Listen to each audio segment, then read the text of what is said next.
हिंदी कथा जगत की नामी गिरामी लेखिका प्रमिला वर्मा जी की लिखी हुई कहानी आज सुनिए। पीली रोशनी का सैलाब। मेरी ज़ुबानी। मैं हूँ सीमा सिंह। सुबह से बारिश के कारण उगड़े खपरेलों से बेतहाशा पानी टपक रहा था।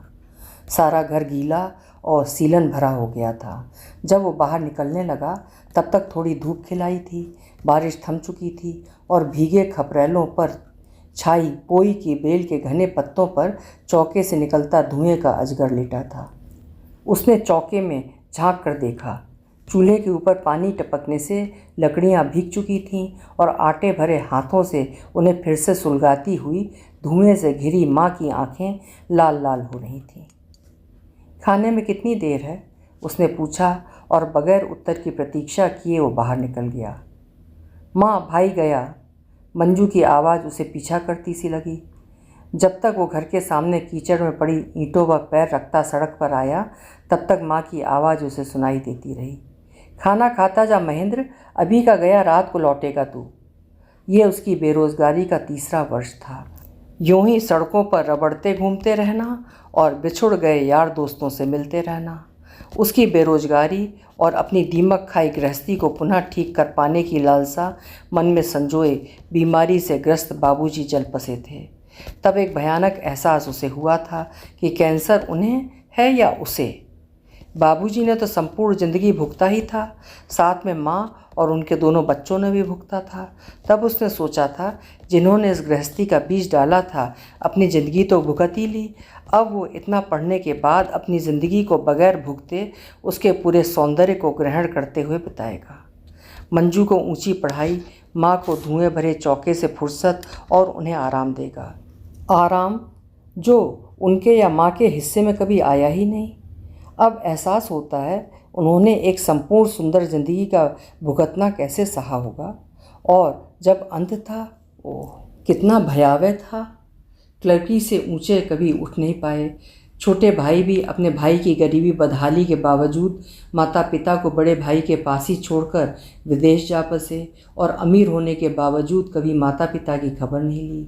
सहायता तो दूर की बात है। उनके पिता के ही समय का ये टूटे खपरेलों वाला मकान, जिसका किराया वे लोग आज भी 30 रुपये महीना देते हुए रह रहे हैं। मकान किसी मंदिर के ट्रस्ट का है। 80 साल से वे लोग इस मकान में रह रहे हैं। ट्रस्ट भी टूट चुका है। कोई एक ट्रस्टी का बेटा अपना हक जताने निमित्त मात्र को किराया लेने आता है। वे कभी खपरेलों की छत को सीमेंट की नहीं करा सके, जबकि आसपास के सारे मकान खपरेलों से सीमेंट की छत में परिवर्तित हो गए थे। वही आंगन में जर्जर टूटा फूटा बाथरूम, घर के सामने बहती नाली और सास के ज़माने का चूल्हा और चूल्हे में धुएं से घिरी माँ। एक रसोई गैस का भी वे इंतज़ाम नहीं कर पाए थे। उनके पीएफ, ग्रेच्युटी आदि के रुपए पहले ही निकल चुके थे, जो इस आशा में रखे गए थे कि इन्हीं से मंजू का विवाह होगा। एक दिन वे ऐसे अचानक बीमार पड़े कि फिर उठ ही नहीं सके।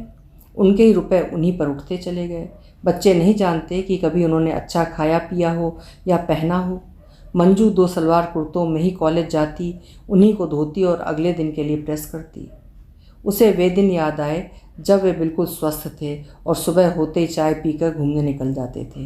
मंजू और वो पढ़ने में तल्लीन रहते। माँ के चौके से धुएं का अजगर उठता रहता था। ना जाने कब मौत आएगी मुझे। इस धुएं भरे चूल्हे से जूझते 25 साल हो गए। आखिर माँ किससे कहती हैं ये सब? क्या वे बाबूजी से कहती हैं? यदि हाँ, तो उनकी अनुपस्थिति में क्यों, या अपने आप से? माँ एक एक बात याद रखती हैं। उसने जब से होश संभाला है कभी माँ को ढंग की साड़ी पहने नहीं देखा। किसी भी त्यौहार उपवास पर वे रूठी पड़ी रहती। ना घर में कुछ अच्छा बनाने को होता, ना ही पहनने को। फिर माँ ईश्वर से डर कर पूजा भी कर लेती। हमेशा उनकी इच्छा होती कि किसी व्रत त्यौहार पर उन्हें पीली कोसे की साड़ी मिल जाए जो वे पहन सकें, लेकिन उनकी इतनी सी इच्छा कभी पूरी नहीं हो सकी। मोहल्ले की अन्य स्त्रियों के साथ वे कहीं नहीं जाती, क्योंकि कभी कोई ढंग के कपड़े उनके पास थे ही नहीं। वे जितना कमाते उससे अपने माता पिता की बीमारी और घर का खर्च भी नहीं संभल पाता था। माँ हर वक्त अपने भाग्य को कोसती रहती। ऐसे समय वो घर से निकल जाता और मंजू घरेलू कामों में व्यस्त हो जाती। घर में वे कभी कुछ खरीद नहीं पाए। यहाँ तक कि समाचार भी सुनने चौरस्ते तक चले जाते, जहाँ पान की दुकान पर लगे पोर्टेबल टीवी से वे समाचार सुनते और एक पान लेकर लौट आते। आधा पान वे स्वयं खाते और आधा पत्नी की ओर बढ़ा देते। वे बेहद हताश नजर आते, उनकी आंखों में दर्द तैरता रहता। इतनी हताशा के बावजूद वे तब कुछ गर्वित नजर आते जब दोनों बच्चों की पढ़ाई को लेकर प्रशंसा पाते। ऐसे समय जब युवा पीढ़ी गर्त की ओर जा रही थी, उनके बच्चे पढ़ रहे थे और वे भी अपने बल पर। उसे स्कॉलरशिप मिली थी और मंजू की फीस माफ़ थी। अभी तो उनके रिटायरमेंट को 5 वर्ष शेष थे। जब वे बीमार पड़े थे और डॉक्टरों ने उन्हें कैंसर बताया था, एक बड़ा ऑपरेशन तुरंत होना था। वो तसल्ली देता था उन्हें। तसल्ली तो वो माँ को भी देता था जब वे उस जानलेवा बीमारी से जूझ रहे थे। ऑपरेशन के बाद भी वे उसी पीड़ा से घिरे हुए थे। 3 महीने वे अस्पताल में रहे और जब वे अस्पताल में थे तो अपनी असहनीय पीड़ा से चीखते चिल्लाते थे। शायद वे समझ चुके थे कि अच्छा होना असंभव है। वे बच्चों जैसी हरकतें करते और हर बात में नाराज़ हो उठते। माँ अपेक्षा से उसकी ओर देखती थी। बेटा, बोतल में पेशाब कराना बहुत मुश्किल है, वे नाराज़ हो जाते हैं, तुम आ सको तो अच्छा है। वे माँ की बात सुनकर क्रोधित हो उठते थे। अब कुछ शेष नहीं है रज्जो, कितनी ही कोशिश कर लो, मेरा बुलावा आ चुका है। आप चुप हो जाइए बाबूजी। उसे अपने ही शब्द निरर्थक लगते। वो कैसे दिलासा देता उन्हें तब जब आखिरी बार डॉक्टर ने भी कह दिया था बस ज़्यादा से ज़्यादा 3 महीने और। वो माँ और मंजू से छिपा गया था और उन्हें तसल्ली देता चलता रहा था, जबकि वे भी जान चुके थे कि उनका अंत निकट है। अंतिम दिन उसने जाते समय देखा था कि वे गहरी सांस के उतार चढ़ाव से घुटने तक पैर सिकोड़े सो रहे थे, बिल्कुल ऐसे जैसे स्वस्थ हों। और जब वो लौटा था तो घर में हाहाकार मचा था। घर के सामने खड़ी भीड़ को देखते हुए भाप गया था कि जो अनर्थ होना था वो हो चुका है। माँ ने उसे देखते ही एक मौन विलाप के साथ कितनी कातरता से उसकी तरफ देखा था। मंजू दूर ही बैठी थी, शायद रो रो कर थक चुकी थी। माँ ने बताया था कि उनकी मौत बहुत शांति से हुई थी।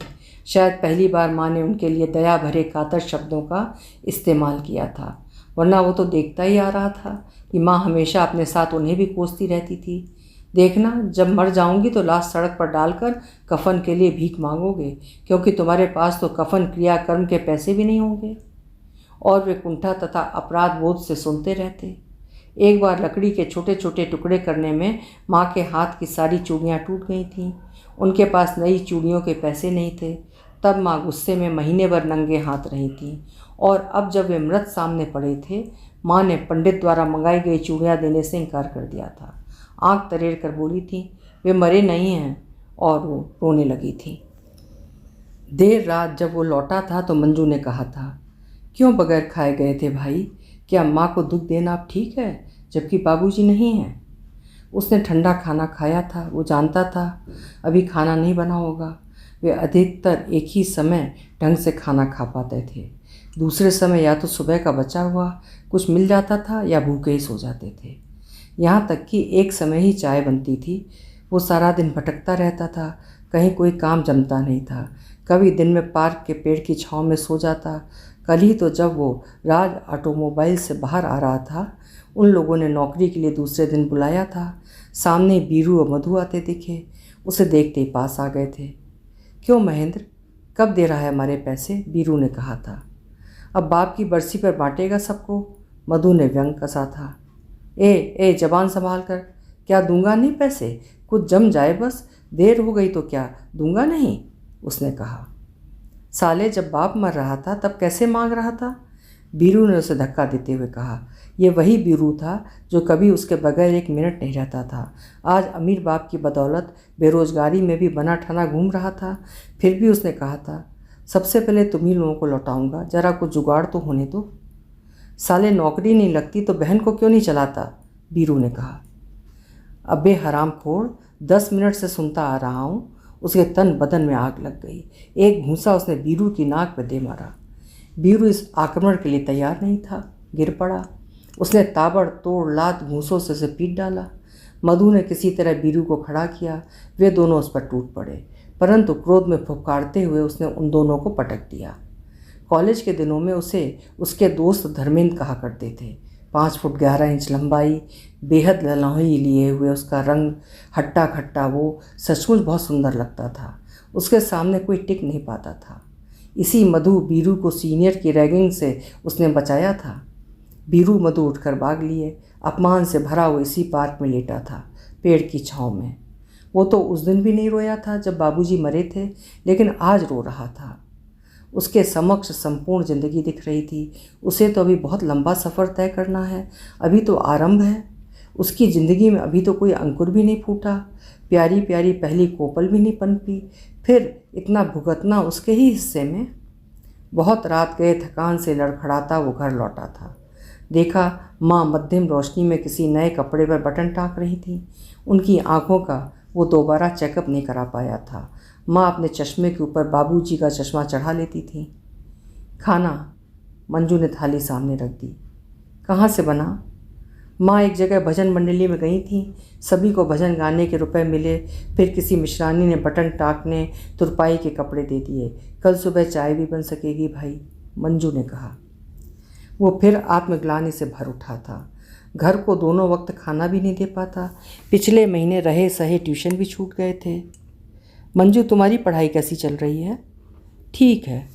मंजू उठकर जाने लगी तो न जाने क्यों वो चारपाई पर रखी मंजू की किताबें टटोलने लगा। अचानक ही उसे एक किताब के बीच में 4 तह किया हुआ एक पन्ना रजिस्टर का मिला। अनायास वो चौकस हो उठा। जैसे ही उसने कागज़ खोला तो निगाह पड़ी। मेरी प्यारी मंजू, उसने शीघ्रता से देख डाला, जो एक लंबे पत्र के बाद हस्ताक्षर थे, तुम्हारा राजेंद्र। तभी मंजू भागती हुई आई थी। प्लीज़ भाई, वो चिट्ठी दे दो, वो मत लेना। जब तक वो खड़ा हो चुका था। क्या है ये? उसने गुर्रा कर पूछा। कुछ नहीं भाई, वो कुछ नहीं है, दे दो प्लीज़, मंजू गिड़गिड़ाते हुए बोली। मैं पूछ रहा हूँ मंजू, कौन है ये राजेंद्र? वो कड़क कर गरजा। माँ ने सुना तो वे भी सकते में आ गई, पास ही दरवाजे की चौखट पर आकर खड़ी हो गई। क्या है महेंद्र, मुझे भी बताओ। परंतु किसी ने कुछ नहीं कहा। मंजू थर थर काँप रही थी। हमेशा ही ऐसा हुआ था। उसका व्यक्तित्व ही ऐसा था कि घर में हर छोटे बड़े फैसले वही करता है। मंजू की तो सारी जिम्मेदारी उस पर ही थी। कहाँ जाना है कहाँ नहीं, ये भी वही तय करता था। बाबूजी कह देते थे, महेंद्र से पूछो। माँ भी उसी से पूछकर काम करती। उसके गुस्से से सभी डरते। मंजू तो उससे काफ़ी छोटी थी और खूब डरती थी। मानती भी वो इतना थी कि भाई उसका आदर्श था। ऐसे समय जब उसके हाथ में पत्र था और वो गुस्से से आग बबूला हो रहा था, मंजू झपट कर पत्र लेने की कोशिश कर रही थी। उसने मंजू को एक हाथ से पकड़कर दीवार से टिका दिया और पैर अड़ाकर पत्र पढ़ने लगा। पूरा पत्र पढ़ने के बाद उसने मंजू की कलाई पकड़कर पूछा, बता दो मंजू, वरना पिछवाड़े रेल की पटरी पर डालाऊंगा। माँ ने दहशत में आंखें बंद कर लीं। मंजू भी पीली पड़ती जा रही थी। बहुत साहस करके उसने बताया, भाई ये कुछ नहीं है। मेरे साथ पढ़ने वाली लगभग सभी लड़कियों की या तो शादी हो चुकी है या सगाई। वे मुझे ऐसी नज़रों से देखती हैं मानो मेरी कोई ज़िंदगी ही नहीं। तब मैंने अपने हाथ से ये पत्र अपने को ही लिखा था और कल ये उन सहेलियों को बताने वाली थी। ऐसा कुछ नहीं है भाई, कोई राजेंद्र नहीं है। और वो फूट फूट कर रोने लगी। उसने झटके से मंजू को खींच कर चिपटा लिया था। लगा कि वो रो देगा। क्या मंजू भी टूटती जा रही है? माँ ने देखा तो चुपचाप लौट गई और पुनः बटन टाँकने लगी। बाद में माँ ने कुछ पूछा नहीं। वो मंजू को चिपटाए हुए चारपाई तक लाया और उसके माथे को चूमते हुए कहा, माफ़ कर दो मेरी छोटी बहन, तुम चाहो तो इससे अच्छा पत्र मैं तुमको लिख कर देता हूँ। फिर वे दोनों ही हंस पड़े। चारपाई पर लेटा लेटा वो न जाने कब तक जागता रहा। कल की पार्क वाली घटना, फिर अभी कैंसर उसे ही नहीं, घर में सबको हो चुका है। सभी उसकी चपेट में हैं। जिंदगी के दिन गिन रहे थे। मानो उसकी छोटी बहन अपने सामाजिक दायरे में झूठ बोलकर जी रही थी। वो लड़की है और उसे ऐसे प्रश्नों का सामना करना ही पड़ता होगा। कितने दृश्य और देखने होंगे उसे। ज़ोर ज़ोर से चीखने का उसका मन हो रहा था। जब वे थे तो ऐसी स्थिति नहीं थी। वे अपनी गृहस्थी को खींची रहे थे। भले ही माँ की कटुता का सामना उन्हें हर पल करना पड़ता था। वे एक विद्वान पुरुष थे, बावजूद अच्छी पढ़ाई के कभी किस्मत ने उनका साथ नहीं दिया। वे सामान्य एक लड़की ही करते रहे ज़िंदगी भर।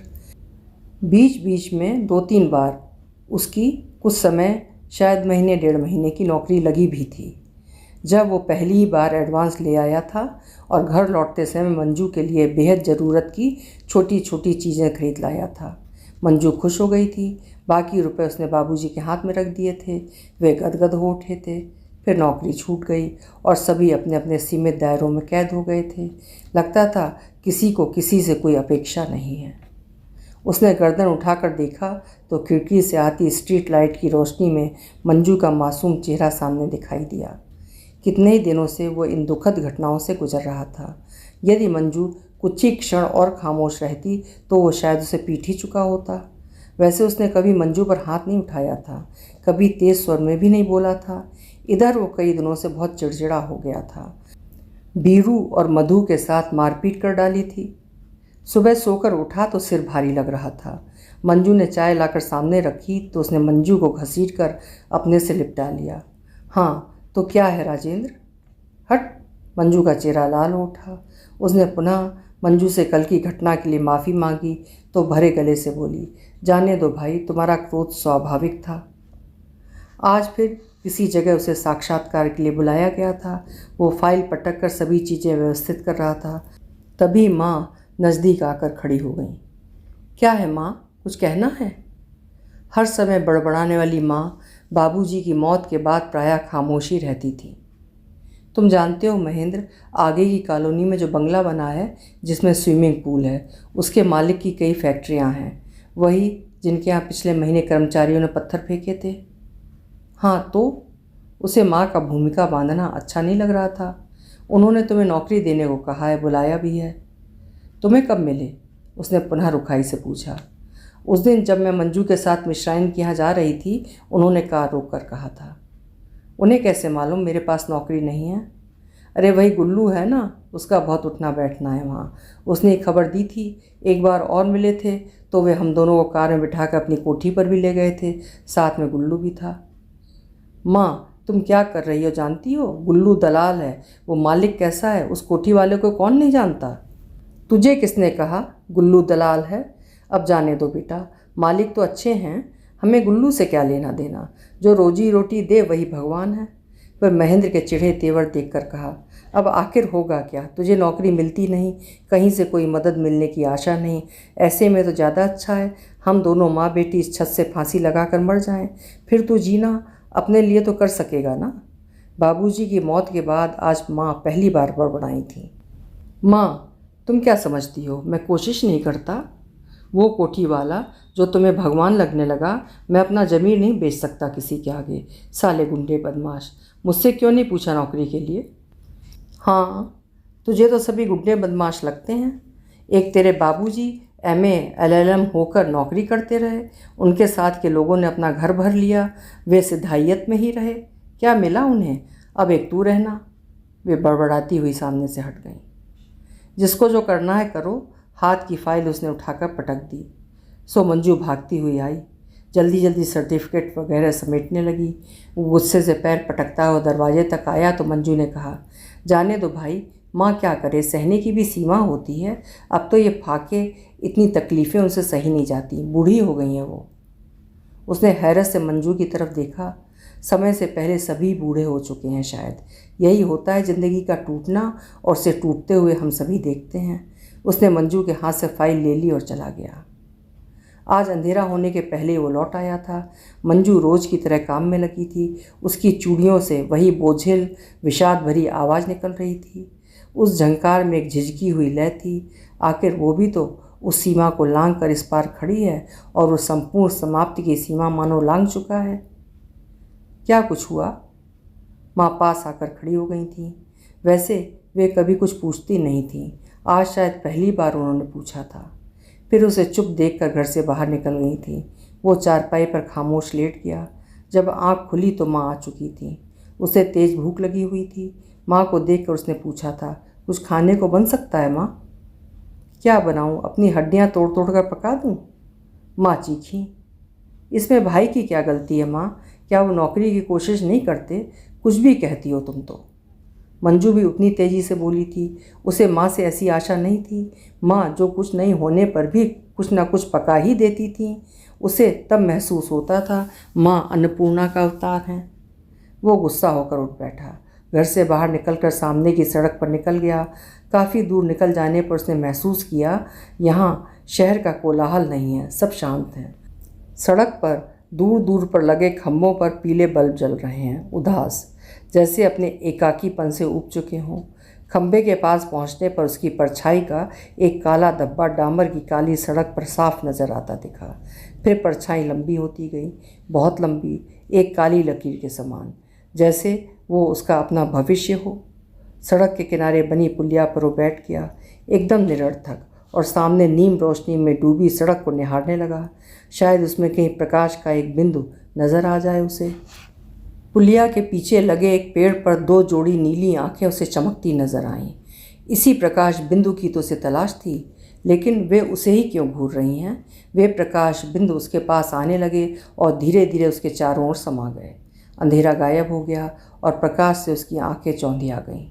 घबरा कर उसने आंखें बंद कर लीं। जब आंखें खोलीं तो फिर उसे वे आंखें अंधेरे में घूरती नजर आईं। उसने झुंझलाकर एक पत्थर उठाया और जोर से उन बिंदुओं की ओर फेंका। जोर की फड़फड़ाहट और चीख के साथ वे आंखें उड़ीं और दूर झाड़ पर जा बैठीं। ये उल्लू रात को जागते क्यों हैं? वो बुदबुदाया। एक ट्रक तभी जोर की गड़गड़ाहट करता हुआ सारी नीरवता और उसकी सोच को चीरता हुआ दैत्य के समान आया और तीव्र प्रकाश ने थोड़ी देर को सारा अंधेरा निकल लिया। फिर धूल के बादल छा गए।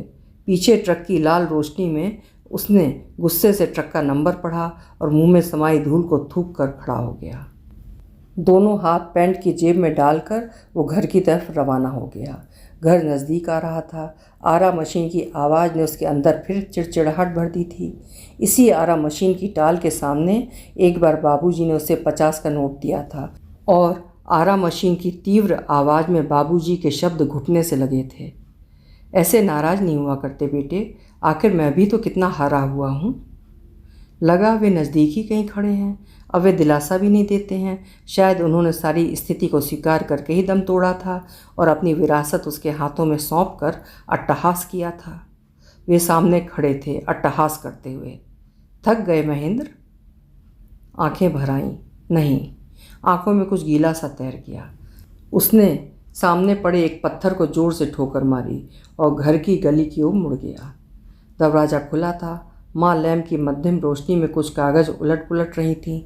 निश्चय ही वे उनके कागज़ तथा पत्र होंगे। मंजू अपनी चारपाई पर करवट लिए पड़ी सो रही थी। माँ ने खाने की थाली सामने लाकर रख दी। दाल, रोटी, सब्जी, चावल, चटनी। इतना खाना? ऐसा खाना तो महीनों से नहीं देखा था। वो खाना खाने लगा बगैर कुछ बोले। जब खा चुका तो माँ ने उसके हाथ में कागज़ थमा दिया। क्या है ये? उसने पूछा। स्वयं ही देख लो, माँ ने कहा। उसने खोलकर पढ़ा। फैक्ट्री में असिस्टेंट मैनेजर के पद पर उसकी नियुक्ति का पत्र था। किसने ला कर दिया? उसने पूछा।